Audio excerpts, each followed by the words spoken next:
ke depan 5 tahun ke depan ini yang pertama yang bisa kita kembangkan adalah rumah sakit. Rumah sakit. Yang mau mengakses keuangan nanti tinggal klik keuangan, yang mau mengakses kepegawaian tinggal klik kepegawaian, yang mau mengakses siakat tinggal dia siakat. Jadi seperti itu modelnya. Tinggal kita main HP. Misalnya Dekan Fai ingin mengajukan biaya anggaran untuk penyusunan borang, tinggal dia pakai HP-nya, klik ke WR2, klik ke bendahara, langsung dibayarkan. Nggak perlu nggak perlu lagi melalui proposal, nggak perlu lagi melalui anggaran.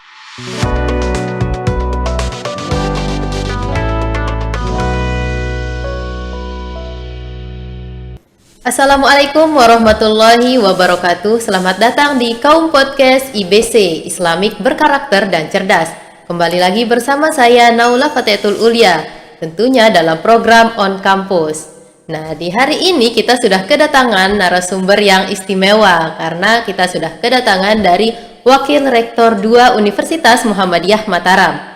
Di hadapan saya sudah ada Ibunda Siti Lamusiah MPD. Selamat datang Bunda. Iya.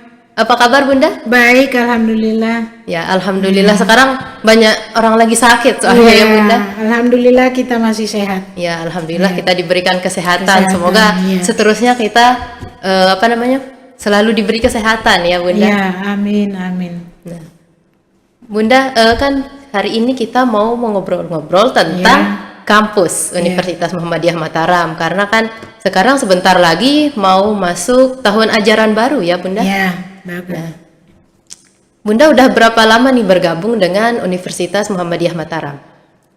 Saya bergabung di Universitas Muhammadiyah Mataram lebih kurang hampir 30 tahun. Oh, 30 tahun sudah lama sekali ya Bunda. Ya. Jadi saya dari tahun 1990 menjadi mahasiswa di sini. Oh, lalu jadi mahasiswa. Lalu menjadi dosen di Universitas Muhammadiyah Mataram ini sejak tahun 1996. 1996 belum lahir. Iya. Belum lahir. Umurnya berapa sekarang? Sudah 24. Ya. Lahirnya 97 berarti belum lahir. Belum lahir. Ibu sudah jadi dosen tahun itu. Luar biasa. Berarti sudah lama sekali ya Bunda bergabung dengan Muhammadiyah. Iya. Berarti Bunda sudah banyak tahu tentang kampus umat ini ya. Alhamdulillah. Berawal dari sebagai mahasiswa, sekarang sudah menjadi wakil rektor, Masya Allah. Semoga bisa menjadi generasi penerus nih. Amin. Amin ya Allah. Nah, Bunda nih berbicara tentang kampus, kan Bunda sebagai wakil rektor 2 ya di kampus umat. Nah, tugas sebagai wakil rektor 2 apa saja sih Bunda? Jadi tugas Wakil Rektor 2 itu membawahi tentang administrasi umum, keuangan, sarana, dan SDM. Jadi banyak ini. Berarti banyak yang jadi administrasi umum, sumber daya manusia, masalah dosen, masalah pegawai, kan, masalah sarana dan prasarana. Berarti itu semua Bunda yang handle ya? Iya, insya Allah. Tapi di bawah WR2 kan ada kepala biro umum. Pastinya ada yang bantu ya Bunda? Jadi ada 3 di bawah WR2 itu. Kepala biro umum itu ada 3 kabaknya, kabak perlengkapan, kabak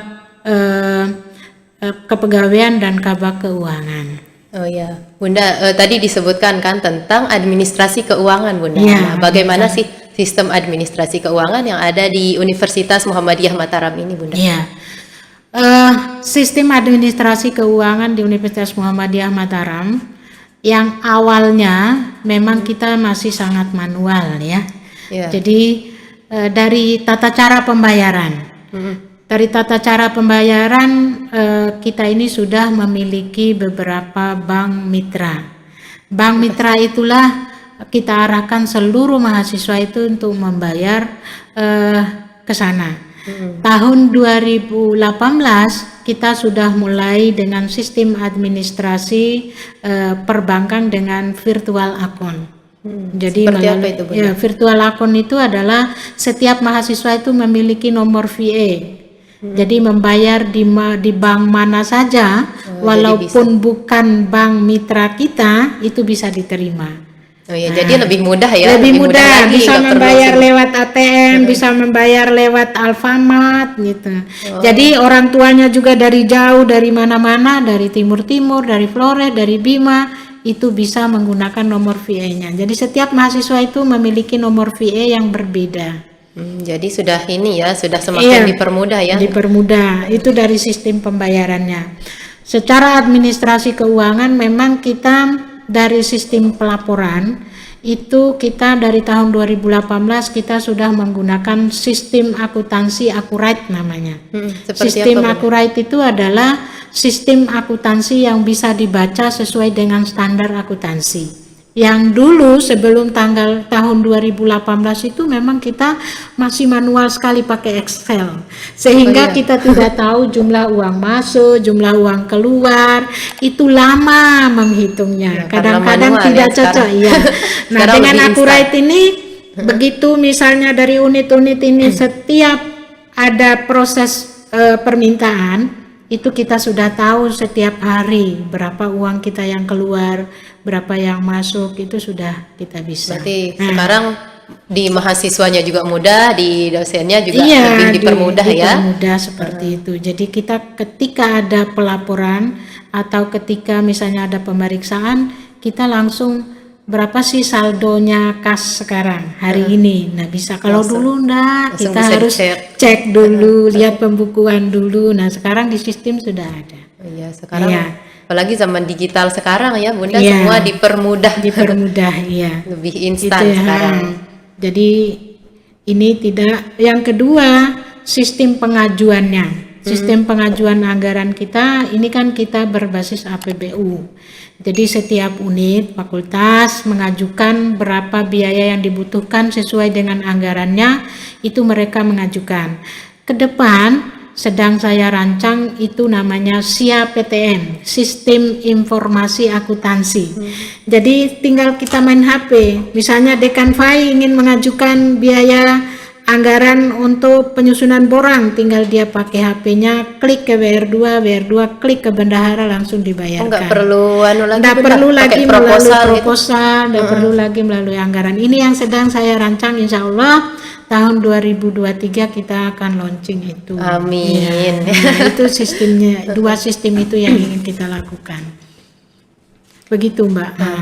Terus Bunda tadi kan mengenai administrasi keuangan. Iya. Nah, terus untuk pengembangan SDM-nya itu Bunda seperti apa? Iya. Di umat ini jumlah dosen ini sekitar 266 orang.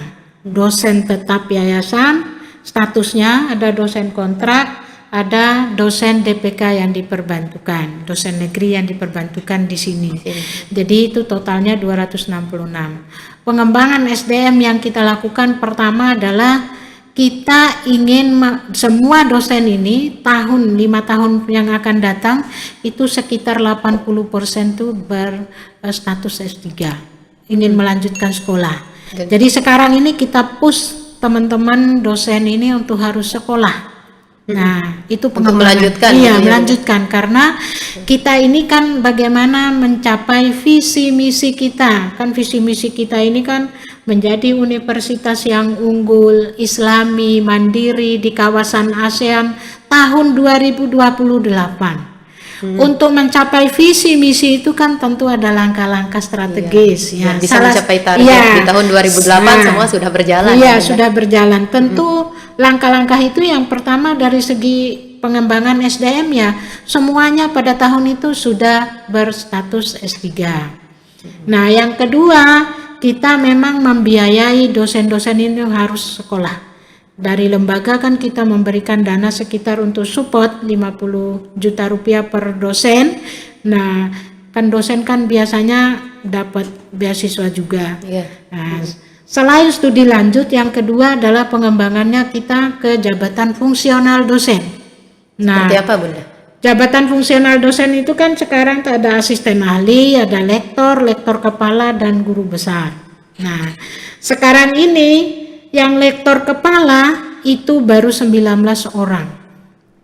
Yang 9 orang yang lektor kepala. Tetapi yang lektor itu masih banyak. Dari 266 ini ya.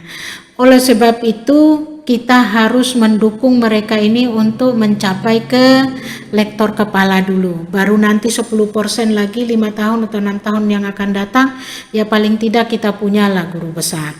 Sekitar 3 atau 4 orang. Nah, pengembangannya di situ tentu ini adalah tugasnya umat untuk mendukung secara keseluruhan atau secara penuh dosen-dosen ini agar mereka mau melakukan penelitian, pengabdian, jurnal bereputasi, jurnal yang berindeks ya, dan itu semuanya ada di SK Rektor itu untuk pembiayaannya. Nah, Jadi Bunda terus itu untuk yang tadi tentang dosen yang studi Iya. lanjut, yang sekarang itu sudah berapa persen nih? Iya, yang Sekitar berapa sekarang persen ini dosen yang sudah melanjutkan dosen kuliah? yang sudah S3 itu baru sekitar 30 sampai 40 orang. Yang masih sekolah masih 15-an orang. Yang sedang yang kuliah. sedang sekolah masih 15 orang.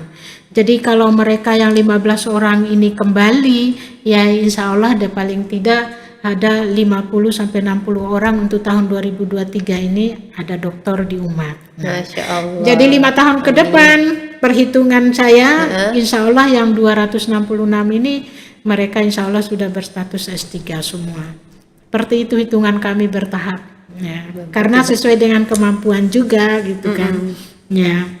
Nah, semoga seterusnya banyak dosen-dosen yang kemudian bisa melanjutkan ya, Iya, Bunda, ya. insya Allah semua kita targetkan. Jadi dosen-dosen itu harus, kecuali ini yang memang memiliki umur di atas 50 seperti ibu kan. Berarti ada kriteria-kriteria yang Iya, karena harus apa? ini ya, Bunda. Karena memang untuk dapat beasiswa sudah enggak bisa. Yang umur 50 ke atas kan beasiswa S3 udah enggak bisa. Oh, berarti Nah, ada yang batasannya. 40 ya. Nggak Jadi semua yang 40 berarti ya. enggak semua. Jadi ya biasanya itu kan 5 tahun ke depan atau 7 tahun ke depan ya yang umur ini kan udah pensiun. Iya, kalau udah sekolah kan S3 kan lebih kurang 5 tahun. Jadi kalau kita sekolahkan sekarang, nanti dia balik kuliah, ijazahnya belum kita bisa pakai, dia sudah pensiun. Sudah pensiun duluan sebelum dipakai jadi ijazahnya ya, kan Bunda. umurnya kan 65 tahun. Nah, seperti itu perhitungannya. Nah, itu mengenai administrasi keuangan, kemudian tadi ada SDM-nya, Bunda ya. Nah, sekarang kan kalau masalah sarana prasarana ini kan, Bunda, sekarang kita sudah tahu dari saya baru masuk kuliah sampai saya jadi alumni, setiap tahunnya itu sudah ada fasilitas-fasilitas baru ya. Seperti misal dulunya nggak ada radio, sekarang sudah ada. Nggak ada ini studio ini, Bunda. Sekarang sudah ada. Nah, terus bagaimana sih pengembangan sarana prasarana untuk kampus umat ini, Bunda, dalam masa periodisasi gitu, 3 atau 4, 5 tahun ke depan gitu. Baik Mbak, jadi ini yang kita mimpi-mimpikan itu kalau yang sarana prasarana sudah ada di sini kan sudah ada kan, sudah dilihat semua orang.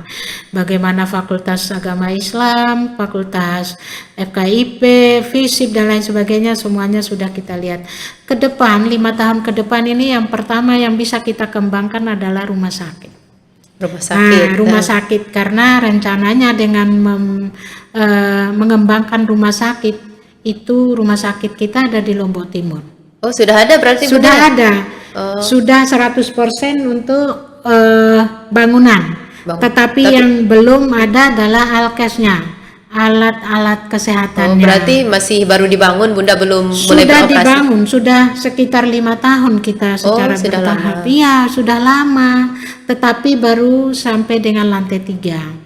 Nah, sudah mulai Bunda, sudah mulai beroperasi? Belum, sudah mulai digunakan? belum. Insya Allah kita rencananya tahun 2023 itu akan mengoperasikan karena memang kita butuh dana banyak untuk pembelian alat-alat apalagi rumah sakit ya, alat kesehatan peralatannya mahal-mahal.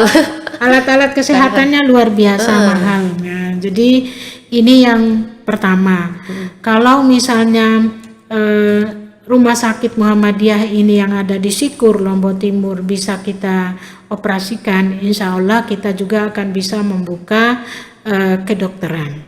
Amin. Karena salah satu syarat untuk membuka kedokteran kan, fakultas kedokteran kan harus ada rumah sakit sendiri. Iya, biar Iya, bisa nggak langsung bisa, praktik juga di nggak sana ya, bisa Bunda. langsung praktek. Tidak boleh lagi sekarang itu kita kerjasama, rumah sakit kerjasama, nggak Oh, boleh berarti lagi. sekarang harus Punya punya sendiri. tempat sendiri gitu, Iya. lab sendiri lah gitu ya, Bunda. Itu yang pertama untuk 5 tahun ke depan pengembangannya. Yang kedua itu pengembangan laboratorium terpadu. Itu yang Seperti kita apa, Bunda? mimpi-mimpikan ya. Jadi laboratorium terpadu itu memang kita sudah punya rencana di gedung dakwah apa di sebelah barat itu di Punie. Ya, di Punie sana ada kita punya tanah untuk mengembangkan laboratorium terpadu. Yang sekarang yang baru kita bangun itu adalah laboratorium pertanian di sana. Pertanian. Nanti juga laboratorium teknik. Nanti juga laboratorium fik. Jadi laboratorium terpadu ini bisa dipakai oleh seluruh program studi. Oh iya, jadi biar satu tempat gitu Iya, ya, Bunda? jadi satu tempat. Misalnya fisika yang mau praktek kimia dasar misalnya bisa di sana labnya. Jadi tidak sekarang ini kan kita masih menyekat ruang-ruangan di fakultas masing-masing. Ya, di fakultas ilmu kesehatan yang ingin kita buat adalah CBT Center. Jadi lab CBT Center itu adalah lab yang diperuntukkan untuk IT. Kan kita kan punya program studi IT, teknologi informasi. Jadi bisa dipakai berdua dengan FIK, dengan kebidanan maupun farmasi untuk uji kompetensi dan juga lab komputer di situ. Nah, itu yang kedua. Yang ketiga, kita ingin membangun gedung pasca sarjana. Nah, karena kita sudah ada 2 program studi, sekarang ini sedang kita rancang 3 program studi untuk S2. Yang S2-nya sekarang program studi apa saja, Bunda? Ilmu hukum dan ilmu lingkungan. Oh, sudah Nah, ada ya. yang kita rancang sekarang, alhamdulillah borangnya sedang dirancang oleh tim, yaitu IPS terpadu, S2 IPS terpadu, S2 pendidikan bahasa Inggris, dan S2 pendidikan dasar. Nah, jadi kalau sudah 5 ini, tentu nanti muncul yang dari fakultas-fakultas lain. Semoga Misalnya, besok ada KPI juga ya, Bunda. insya Allah. Siapa tahu Nanti bisa kan ada akan, kesempatan ya, untuk lanjut ke sana, Bunda. akan berkembang. Jadi tentu itu memang butuh SDM. Karena Iya, syarat kita sangat membuka S2 itu kan minimal 3-4 doktor. Di untuk satu yang satu prodi. Iya. Oleh sebab itu yang sudah memenuhi syarat nih 3 prodi ini dulu. Baru 3 prodi. Nah, oleh sebab itu butuh gedung tersendiri. Iya, Nah, ini yang kita kembangkan. Kalau yang di dalam ini saya sudah berpikir udah cukup. Lagian tidak ada lagi tempat sela-sela, kecuali nanti insya Allah kita akan melanjutkan gedung KPI di sebelah barat. Ini yang masih ada, ini kan masih ada kosong. lahan Iya. kosong di samping Lahan sedikit. kosong. Mungkin itu aja yang di dalam ini nanti untuk 5 tahun ke depan yang kita unggulkan. Dan yang tidak kalah penting adalah untuk melengkapi sarana prasarana belajar. Ya, baik paling itu penting LCD, ya LCD, terus papan tulis, kebutuhan kantor dan lain sebagainya. Insya Allah kita akan melihat semakin baik untuk ke depan. Itu Mbak. Iya. Terus Bunda untuk kita kembali ke administrasi keuangan tadi, Iya, Bunda ya. Arah kebijakan administrasi keuangan itu Bunda untuk ke depan seperti apa? Kebijakan kami untuk ke depan ini selama ini kan umat itu uang masuknya itu hanya dari SPP mahasiswa. Nah, mahasiswa. ke depan kita memang harus berpikir bagaimana kita mendapatkan sumber dana di luar SPP. Nah, kan tidak bisa kita hidup dengan sumber dana yang berasal dari hanya SPP saja. Iya Bunda, apalagi kan bayar SPP-nya sekali per semester, Bunda. Iya, jadi untuk bisa kita maju, untuk bisa kita berkembang, tentu sumber dana itu harus bagus. Keuangannya juga harus sehat, kan begitu. Nah, ke depan kita yang di luar SPP ini kita berharap nanti kita sudah mempunyai UPT bisnis. UPT bisnis ini adalah mengelola seluruh kegiatan bisnis dan hal-hal yang terkait dengan usaha, wirausaha. Jadi nanti bagaimana koperasi dikembangkan, lalu bagaimana khusus nanti unit-unit bisnis di luar kampus. Oh, berarti bukan untuk yang ada di lingkungan kampus? Iya, jadi itu kekembangkan. Dan nanti kita misalnya umat Mars misalnya ya. Jadi ada perusahaan-perusahaan, rencananya kami itu ada perusahaan air minum. Kalau misalnya ada air minum Narmada, kita mungkin nanti airmu misalnya ya. Air minum Muhammadiyah ya. Nah, ini yang ingin kita kembangkan, masih kita cari tanah ke sekitar Narmada dan lain. Sudah ada kemarin tapi tidak ada jalan masuk. Nah, jadi harus kita beli lagi jalan masuknya di sekitar Narmada itu. Jadi tidak jadi kemarin dengan UPT bisnis. Nah, ini yang ingin kita kembangkan. Jadi terutama untuk di luar kampus. Jadi kalau di dalam kampus memang susah. Coba kita lihat universitas-universitas Muhammadiyah yang besar di Jawa, itu kan mereka punya hotel, mereka punya pom bensin, mereka punya agrobisnis dan lain sebagainya. Itu yang ingin kita kembangkan. Ya, semoga besok di Umat itu sudah ini ya, rumah sakitnya sudah mulai operasi, kemudian punya dan dalam waktu dekat kita sudah mendapatkan izin untuk klinik kita yang di barat. Kan dulu kan kita tidak punya izin. Ya, sekarang ini kita sekarang kita sudah punya izin, sudah diberikan izin. Jadi insya Allah untuk menampung semua BPJS kesehatan, baik itu mahasiswa, dosen dan pegawai, itu nanti akan menjadi rujukan di situ. Kan alhamdulillah itu bisa bermitra dengan pemerintah dan itu juga sumber keuangan juga. Kan satu pasien itu kan di sana jadi bisa dikelola. Jadi itu nanti bisa menghidupkan pegawai, terus dosen dan dokter-dokter yang di situ. Jadi dia gaji dirinya sendiri dan nanti arahnya bisa juga nanti Bunda kan alumni dari Fakultas Kesehatan kan bisa ke sana gitu. Bisa kerja di sana. Iya. Jadi itu sebenarnya membuka peluang juga ya Bunda untuk alumni. Nah, terus Bunda untuk pengembangan integrasi antara keuangan akademik melalui sistem informasi terpadu itu Bunda. Saya sudah punya roadmap ya. Jadi target 5 tahun ke depan untuk integrasi ini saya dengan kepala PPTIK yang menangani tentang IT itu kita sudah mencanangkan sistem yang kita beri nama IMISU. Berarti semua sebelumnya sudah ditargetkan ya? Iya, jadi memang kita kan berapa tahun, 5 tahun ke depan ya. Jadi sistem yang disebut dengan IMISU. IMISU itu Integrate Manajemen Informasi Sistem de Strategi of Umat. Jadi ini kita sudah buat. Yang pertama sekarang target tahun 2021 itu sudah ada kita sistem informasi PMB, penerimaan mahasiswa baru. Kan sudah kita punya itu, insya Allah itu sudah berjalan. Target tahun 2021 itu yang selain dengan PMB, SIMQ, sistem keuangan yang saya sampaikan di awal tadi itu. Ya, jadi itu sudah berjalan. Yang target tahun 2023 itu 2023 itu nanti integrasi antara Simpek dan Siakat. Jadi sistem kepegawaian dan juga Siakat kita.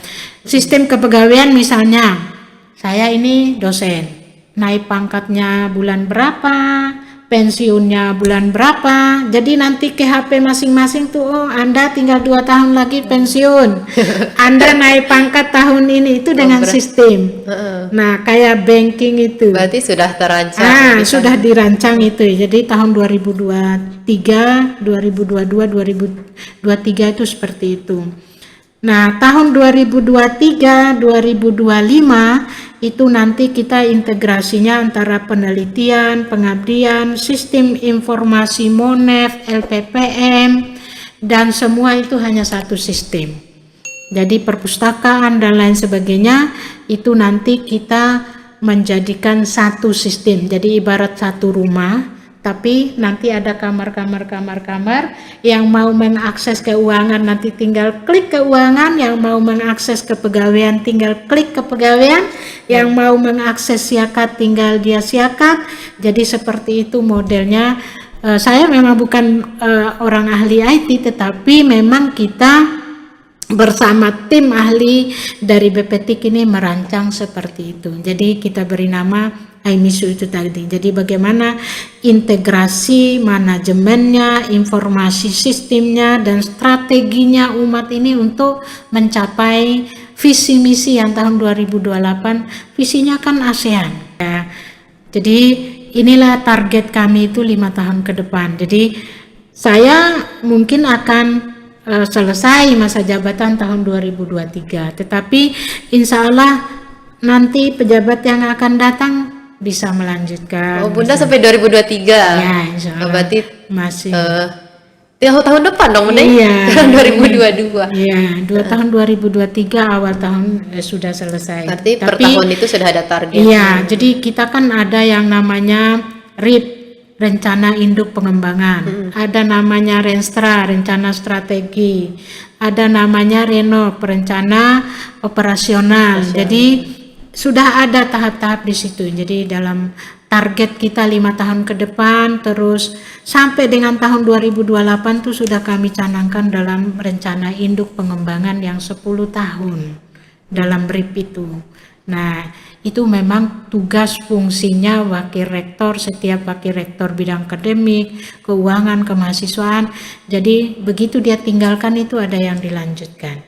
Ada dasar-dasar program yang memang tidak dibongkar pasang, itu maunya kami. Iya. Jadi sehingga nanti ke depan itu siapapun orangnya akan melanjutkan sistem dan target yang ingin kami capai. Tetap berlanjut ya Bunda, Tetap meskipun berlanjut, sudah digantikan ya. dengan Jadi yang bukan lain. karena saya sebagai wakil rektor 2 sekarang, tetapi ini kan ada elemen-elemen lain. Kayak BPTIK itu kan dia salah satu lembaga yang memang menangani khusus yang kaitannya dengan IT. Jadi nanti mereka gitu, wakil rektornya tinggal mereka komunikasi, ini loh yang belum, ini yang belum, ini yang belum. Jadi gitu, ya. yang yang menggantikan tuh nanti akan melanjutkan apa saja yang belum. Iya, gitu ya, Bunda. apa saja yang belum. Jadi seperti itu kita. Jadi di Universitas Muhammadiyah ini kan memang bukan milik pribadi, bukan milik siapa saja, tapi milik perserikatan. Jadi iya, kampus ini adalah milik perserikatan. Jadi ada masa periodisasi si A, si B itu ada masa berangkat. Jadi minimal 2 kali menjabat dalam satu jabatan. Satu periode gitu. Iya. 2 kali. Iya, dua periode dalam satu jabatan. Misalnya Bunda saya ini sudah 2 periode. iya, masuk 2 periode saya ini. Ya, jadi tidak bisa kita berlama-lama sebelumnya. Berarti nggak bisa lanjut lagi ya Bunda? Nah ini enggak tahu saya, tergantung. Maksudnya untuk Iya. menjadi wakil rektornya gitu. Iya, Periodenya sudah habis. iya sudah habis. Ini memang kita harus melihat nanti ke depan seperti apa.